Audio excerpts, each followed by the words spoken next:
आपल्याला आपण एक मन बोलण्यासाठी आलो. बाबाजींकडून आपल्याला विद्यार्थ्यांना पेन आणि चॉकलेट बक्षीस मिळणार आहे.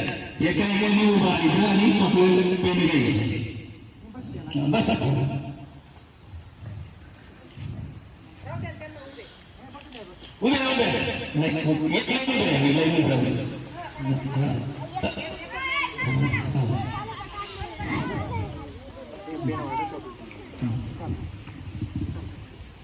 आम्हाला बाबाजींनी केवढं मोठं सहकार्य करून दिलेलं आहे. आपल्याला जागा उपलब्ध करून दिली. त्याच्या सगळ्या तुम्हाला सगळ्या विद्यार्थ्यांना पेन सुद्धा देतात ते आपल्याला. त्यांचे आपण खूप खूप आभारी आहोत.